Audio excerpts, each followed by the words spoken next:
Assalamualaikum warahmatullahi wabarakatuh. Saya Dinda Estivanya dengan NIM 7101422346. Di sini saya akan menyampaikan berita tentang kebijakan suku bunga negatif di negara Jepang pada tahun 2016. Pada tanggal 29 Januari 2015, Bank Sentral Jepang atau Bank of Japan atau sering juga disebut dengan BOJ memutuskan menurunkan suku bunga acuannya menjadi minus 0,1% mengikuti langkah Bank Sentral Eropa yang mana telah lebih dulu menerapkan suku bunga deposito negatif pada tahun 2014.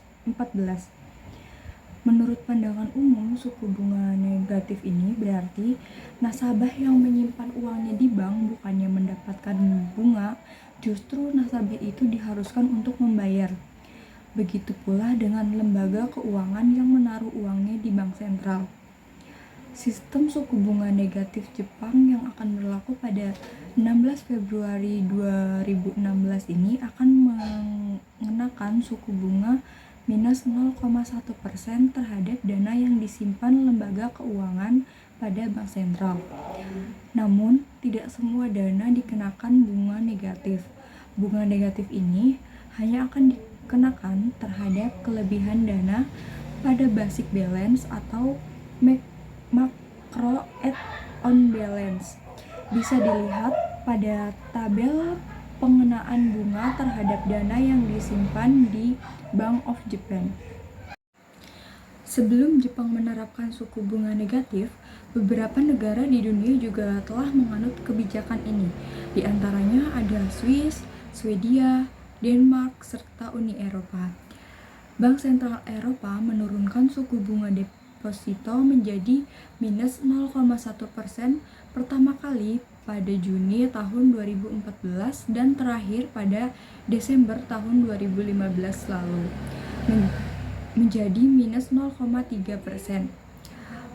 Kebijakan bunga negatif yang diambil oleh Mario Draghi yang kala itu menjabat sebagai gubernur dari Bank Sentral Eropa didasari rendahnya inflasi, tingginya tingkat pengangguran, dan rendahnya pertumbuhan ekonomi. Dapat dilihat pada grafik negara dengan suku bunga negatif. Secara umum, untuk meningkatkan pertumbuhan ekonomi dan meningkatkan inflasi, bank sentral di dunia biasanya melakukan pelonggaran moneter dengan memotong suku bunganya. Namun, suku bunga acuan di Jepang telah berada di level 0%. Sejak Jepang menetapkan kenaikan pajak konsumen, inflasi Jepang terus turun dan pada tahun 2015 Desember menyentuh angka 0,2% year on year. Padahal target inflasi Jepang pada tahun 2015 itu sebesar 2%.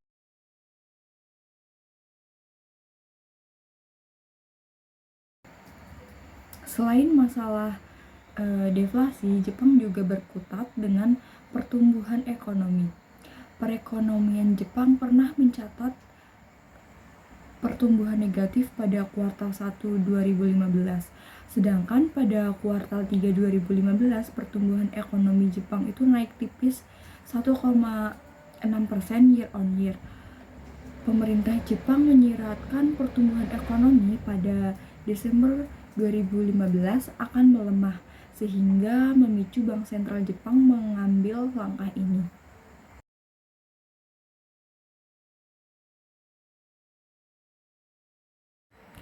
Dampak jangka pendek keputusan BOJ ini memberi sentimen positif bagi pasar saham Jepang.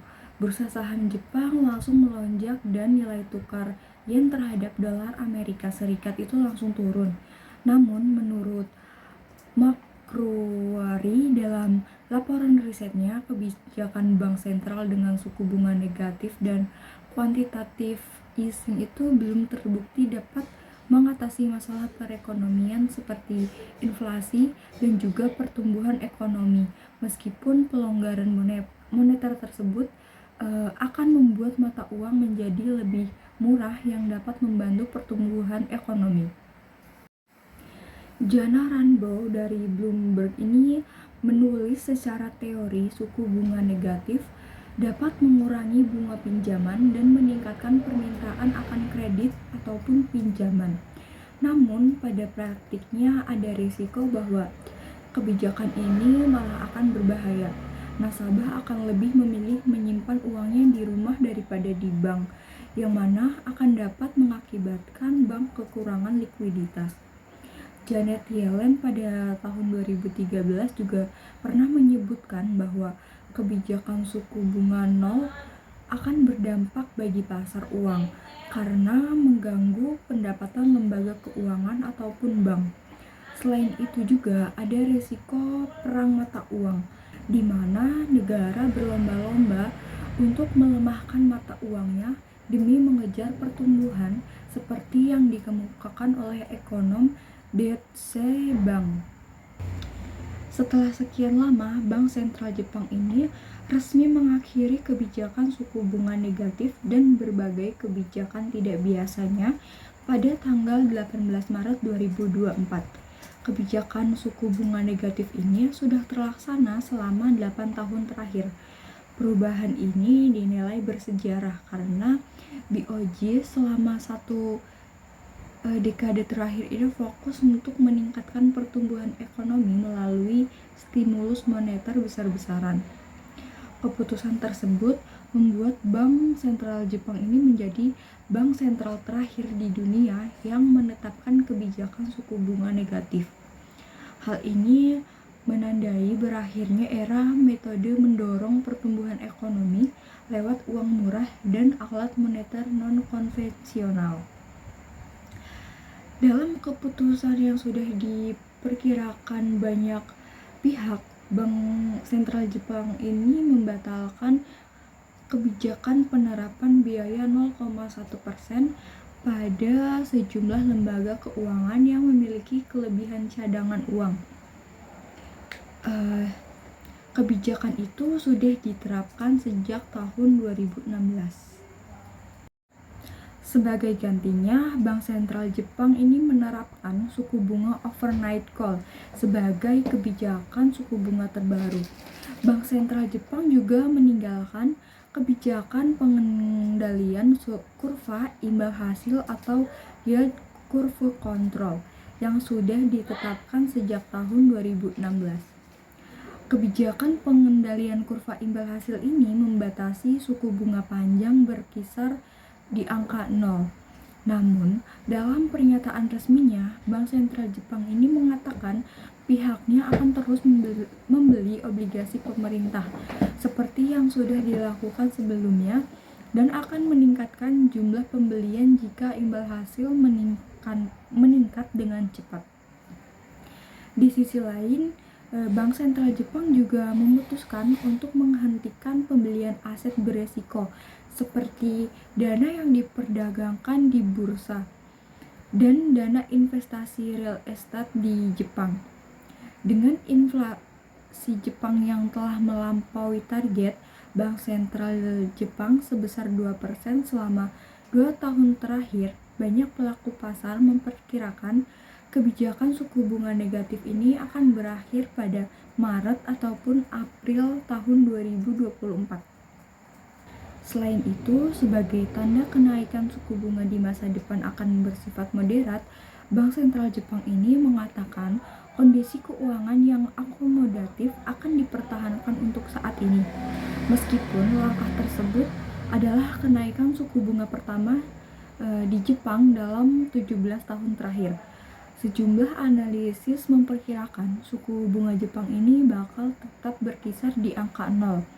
Hal ini dikarenakan situasi ekonomi yang sedang rapuh memaksa Bank Sentral Jepang untuk memperlambat kenaikan biaya pinjaman. Imbas dari pengumuman tersebut, indeks saham Jepang ini terpantau fluktuatif.